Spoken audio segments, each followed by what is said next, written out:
सानसेनि हाबाफारिजों लोगो हमलायनाय एबा युथनि सावरायनाय जथुम।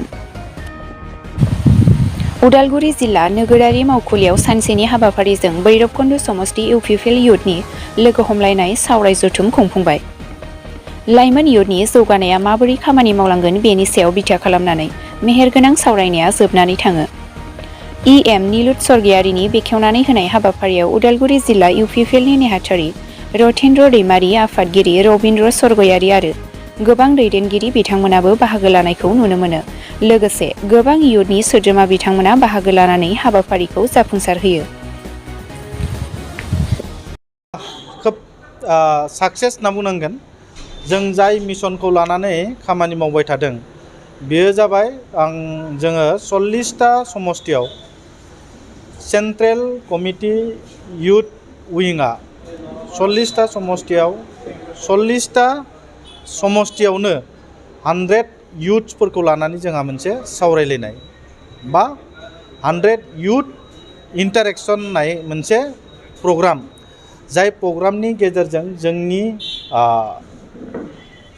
समाजाव थानाय जायफोरा फरायफुबाय थादों, जायफोरा फरायनाय गारबाय, जायफोरा बेकार बिसोरफोरखौ लानानै मोनसे सावरायनाय।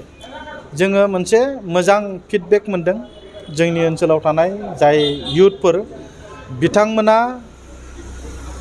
सरकारखौ मा मावजानो लुबैदों आरो बिथांमोननि लुबैनाया मा, आरो बिथांमोननिफ्राय जोङो मोनथिनो मोनबाय जे बिथांमोना थारैनो मा लुबैदों आरो जोङो सरकारा मा मावदों बेखौ बिथांमोननो फोरमायनाया जोंनि सरकारनि दायित्व। आरो जोङो युथ उइं हिसाबै जों मोनसे सिन्था सरसा खालामदों आरो जोंनि सिन्था सरसा खालामनाया सर्ट टार्म नङा, बेयो लं टार्म। जे जोंनि राजनिति हान्जाया इउपिपिएलआ खालि राजनितिल' खालामनायनि मोनसे बिथांखि लायाखै।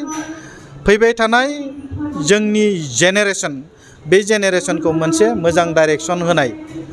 खारन जों मिथिगौ जे जोंनि ओनसोलाव गोबां सेंग्राफोरा दिनै ड्राग्स एडिक्ट जानायखौ जोङो नुनो मोनदों आरो बेकारनि जेंनाया बांनायनिफ्राय बांबोगासिनो दङ।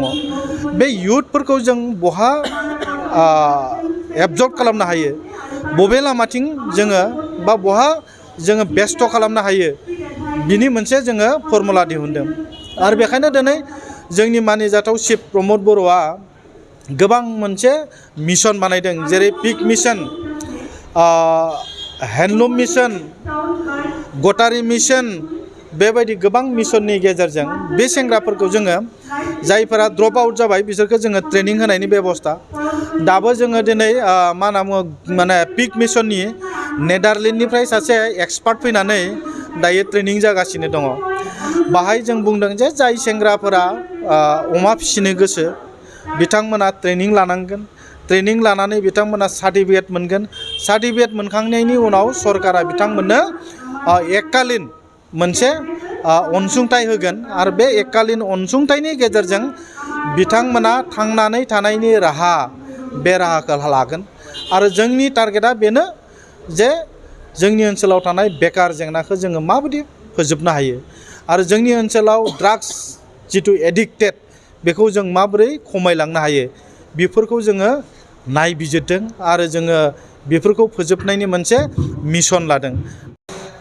दिनै सेन्ट्रेल इउपिपिएल युथ उइंनि बा इउपिपिएलनि मोनसे एजेन्डा दङ, मोनसे मोनफ्रोमबो समष्टि अर्थात बिटिआरनि दासिम 40 समष्टियाव थांनानै सेंग्रा सिख्लाफोरखौ लोगो हमनानै सावरायनाय, बिथांमोना मा मा समस्या जादों, बिथांमोना जोंनि सरकारखौ बा बिटिआर गभर्नमेन्टनिफ्राय मा मा लुबैनाय मिन्स फैबाय थानाय समाव बिथांमोना गावबा गावनि केरियारखौ लानानै, समाजखौ लानानै बोरै दैदेनजानो लुबैदों, सरकाराव बिथांमोना बोरै अबदान होनो लुबैदों, बिथांमोननि साजेसन, बिथांमोननि जि साननाय हनाय बिथांमोनजों जों शेयार खालामदों आरो जोबोरै जों मोजां मोनदों।